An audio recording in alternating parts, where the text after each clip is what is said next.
In 2017, the world bid farewell to Roger Moore at the age of 89.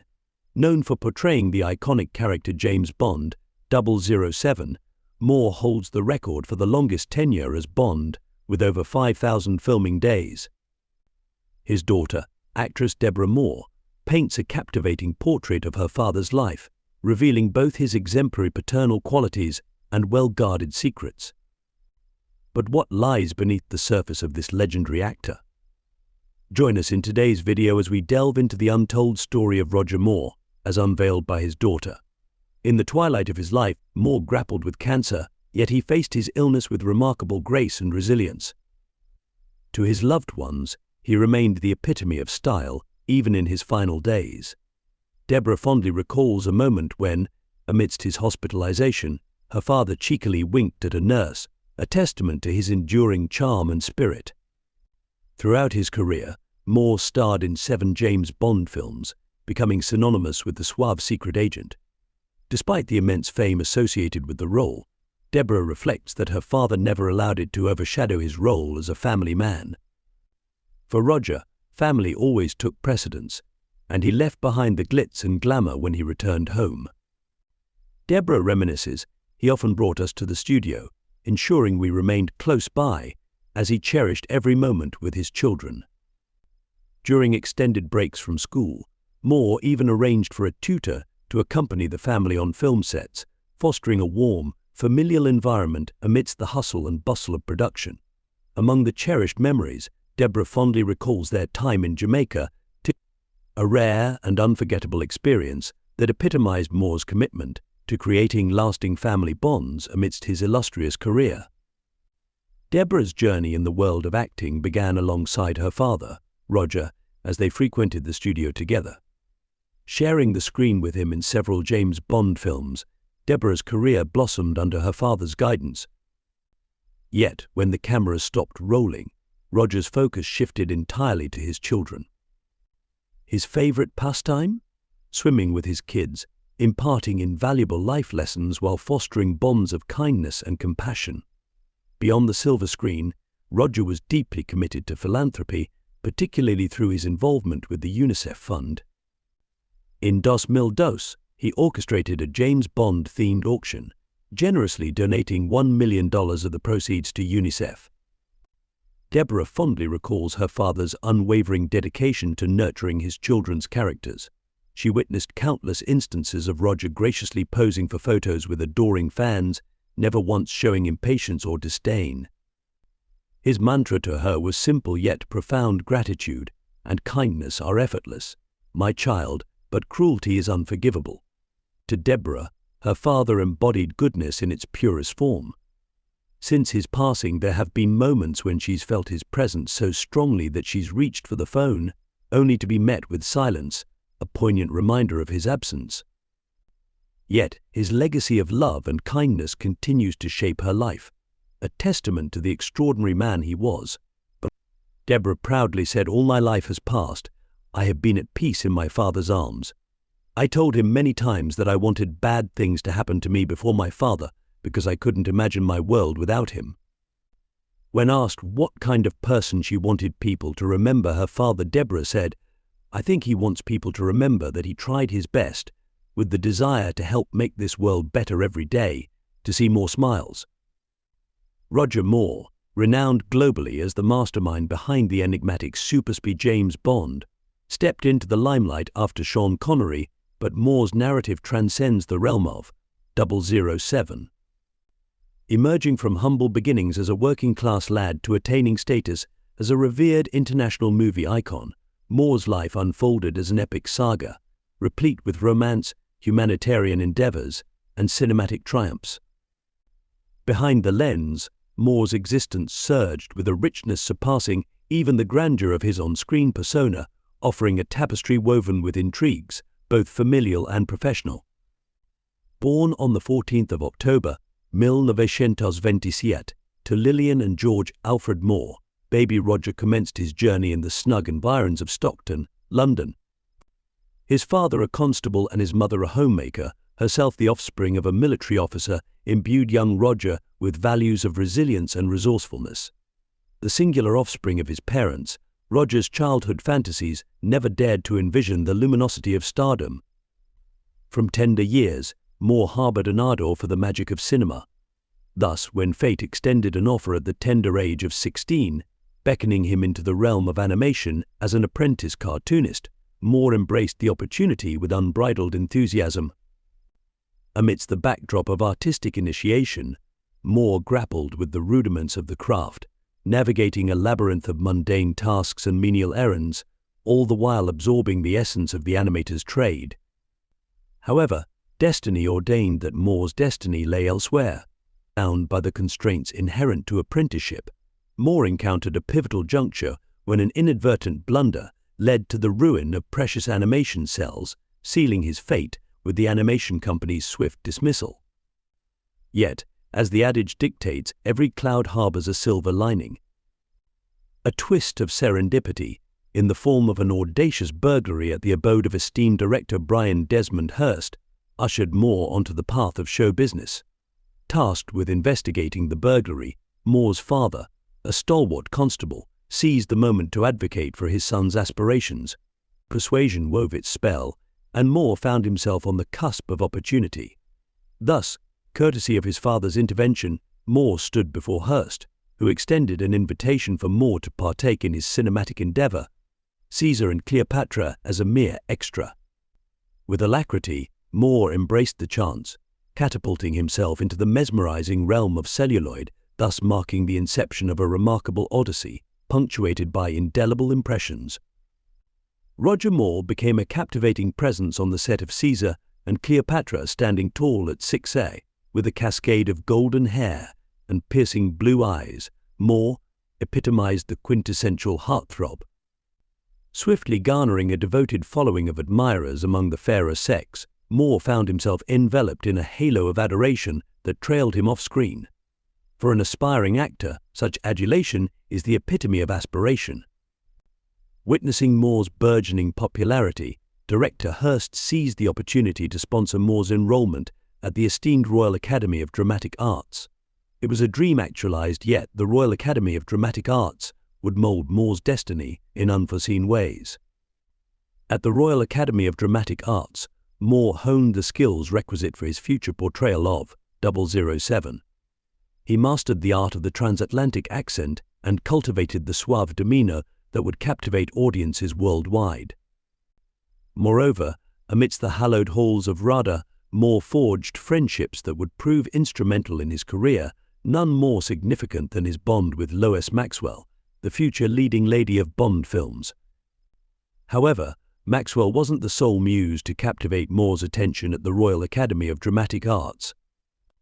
Enter Dawn Van Stein, a fellow Royal Academy of Dramatic Arts student, and the object of Moore's instant affection. A 26-year-old actress and single mother to young Sean Van Stein captured Moore's heart irrevocably. In 1946, at the tender age of 19, Moore embarked on a whirlwind romance with Van Stein, culminating in marriage. The newlyweds settled in Streatham, London, amidst a semblance of fairy tale bliss, a facade soon shattered by the tempestuous storms ahead. Following the honeymoon period, Moore and Van Stein's once idyllic union descended into turmoil. Van Stein's discontent with Moore's stagnant career festered, unleashing a torrent of verbal and physical assaults upon him. Enduring the brunt of her wrath, Moore resolved to extricate himself from the toxic bond. In 1952, at a soirée in Kent, Moore crossed paths with Dorothy Squires, a fiery songstress several years his senior. Despite their disparate ages, a palpable chemistry ignited between them. Yet Moore remained bound in matrimony to Van Stein. However, the allure of Squires proved irresistible. Following a protracted divorce, Moore wed Squires in 1953, commencing a tumultuous chapter marked by Squires' volatile temperament. Their relocation to America in 1954 catalyzed a paradigm shift in their fortunes. While Moore ascended to the ranks of Hollywood stardom, Squires' career floundered, exacerbating her resentment towards her husband. The ensuing friction, exacerbated by their shared anguish over infertility, plunged their union into disarray. Moore, longing for fatherhood, grappled with the agony of dashed hopes, a sentiment compounded by Squire's mounting discontent. In 1961, Squires issued an ultimatum, prompting their departure from America amidst escalating conflicts. However, geographic relocation failed to quell Moore's penchant for romantic entanglements. Enticed by Italian actress Luisa Mattioli, Moore embarked on an affair, ultimately severing ties with Squires. Incensed by his betrayal, Squires unleashed her fury, leaving a trail of destruction in her wake. Despite the tumultuous personal turmoil, Moore's professional trajectory ascended to unprecedented heights in 1962 with his portrayal of secret agent Simon Templar in The Saint. The series catapulted Moore to international acclaim, heralding the onset of his illustrious career. Roger Moore's fortunes took a turn for the better when, in 1969, Dorothy Squires finally granted him a divorce. Moore officially tied the knot with the fiery Luisa Mattioli after nearly 8 years together and 3 children. Their nuptials, held at Caxton Hall in Westminster, were attended by throngs of fervent admirers chanting Moore's name. With his family by his side, Moore felt prepared to confront any challenge that awaited him, including the daunting prospect of portraying a movie star. In 1966, Eon producers approached Moore with a proposition unlike any other: the role of James Bond himself. With Sean Connery's departure from the franchise, they urgently sought a replacement. However, Moore refused to consider stepping into Bond's shoes until Connery formally retired, a decision that would later prove rewarding. The announcement came in 1978. Roger Moore, of the Saint fame, was cast as the iconic secret agent in the upcoming film. Live and Let Die fans rejoiced, though Moore himself harbored reservations. The role demanded physical transformation, including weight loss, a fitness regimen, and a haircut impositions he begrudgingly endured in preparation for the part. Eager to imprint his own stamp on the character, Moore eschewed emulation of either his prior roles or Connery's portrayal. Collaborating with the screenwriters, Moore crafted a distinct interpretation of Bond, a suave, witty figure with a penchant for charm and levity, an iteration hitherto unseen by audiences. On set, Moore's idiosyncrasies set him apart from Bond's persona. Notably, he delegated all running scenes to a body double, citing discomfort and awkwardness in his own gait. His aversion to firearms, stemming from traumatic incidents in his youth and military service, further delineated him from the character he portrayed, an irony not lost on audiences. Eon's attempt to revert Bond to his grittier origins in The Man with the Golden Gun was met with disfavor from Moore, who recoiled from the character's descent into thuggishness. The film's tepid reception prompted a reassessment, leading to a revitalized approach for subsequent installments. By the time Moore returned to the role in 1976, Eon had recalibrated their strategy, embracing the whimsical, comedic elements that aligned with Moore's interpretation of Bond. The shift proved fortuitous, culminating in the critical and commercial success of The Spy Who Loved Maine, lauded as Moore's pinnacle in the Bond franchise. Despite professional triumphs, Moore's personal life was marred by ongoing turmoil. Squires, his former spouse, resurfaced with vengeance in mind, resorting to underhanded tactics to besmirch Moore's reputation. In response, Moore sought legal recourse, confronting Squire's machinations with resolve, yet her relentless pursuit threatened to undermine his peace of mind.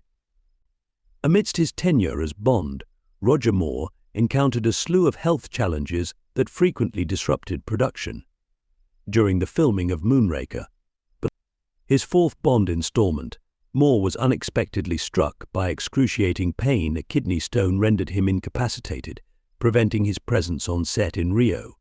His week-long hospitalization cast a shadow over the production, teetering on the brink of shutdown until Moore's recovery.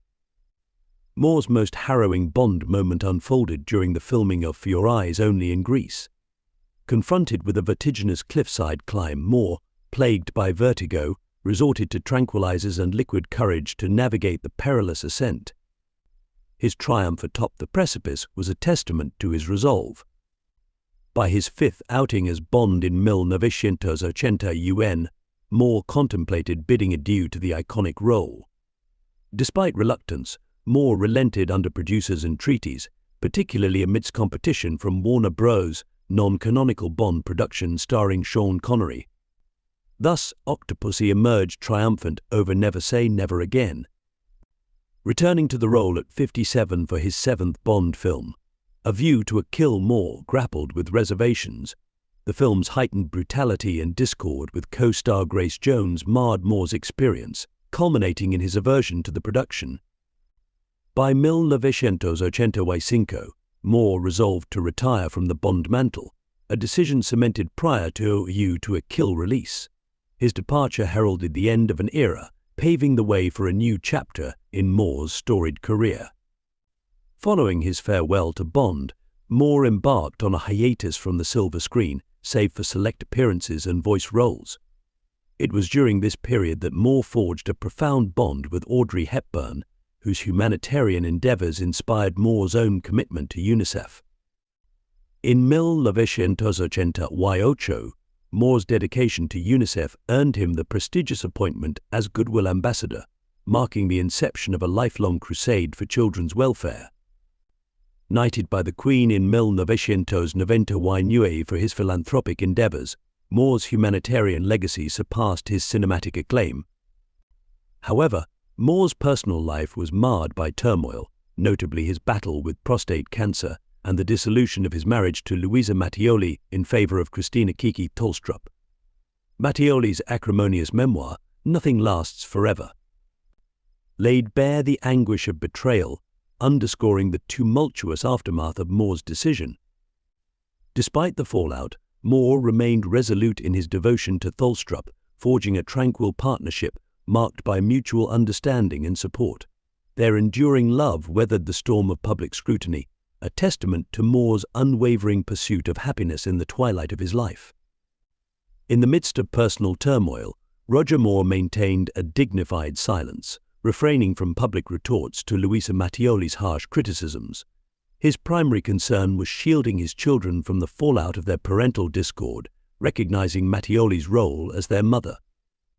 Yet, amidst this silence, Moore courageously disclosed a long-held secret that had plagued him since childhood, a harrowing experience of molestation. Speaking at the World Congress Against Commercial Sexual Exploitation of Children, Moore's revelation aimed to empower other victims to shed the shame and guilt he once bore alone. Despite past acrimony with Dorothy Squires, Moore displayed unexpected magnanimity as her health declined. Without hesitation, he assumed responsibility for her mounting medical bills, extending a compassionate hand in her time of need, a gesture of forgiveness that transcended their past grievances. Even during Squire's final battle with cancer, Moore's acts of kindness endured, offering solace amid the shadows of their tumultuous relationship. From funding her funeral to erecting a memorial plaque, Moore's gestures underscored a complex dynamic marked by lingering affection amidst past strife. Knighted as Sir Roger Moore, his personal trials persisted, compounded by divorce and estrangement from his children. Yet, his union with Christina Tolstrup heralded a new chapter defined by mutual understanding and unwavering support. Moore's paternal devotion extended beyond biological ties, embracing Tolstrup's daughter Christina Knudsen as his own. Their bond symbolized stability amidst life's storms, offering solace in adversity. The tragedy struck in 2016 with Knudsen's untimely passing, fracturing the Moore-Tolstrup household and prompting an outpouring of collective grief. Moore's poignant tribute on social media encapsulated the profound loss felt by his family, united in sorrow, yet fortified by love. In 2017, Moore faced his mortality with characteristic resilience, bravely confronting a resurgence of cancer. His valiant battle ultimately ended with his passing at 89, leaving behind a legacy that transcended his cinematic renown. A private funeral in Monaco served as a poignant farewell, attended by loved ones and fellow Bond actors, each offering heartfelt homage to a man who epitomized resilience, compassion, and the enduring spirit of a true gentleman. We invite you to share your thoughts after watching the video on Roger Moore's tumultuous journey. Does his daughter's portrayal of the father she cherished resonate with you? Please leave a comment below this video. Thank you for viewing this video. If you enjoyed it, don't forget to like and subscribe for more compelling updates on Hollywood celebrities.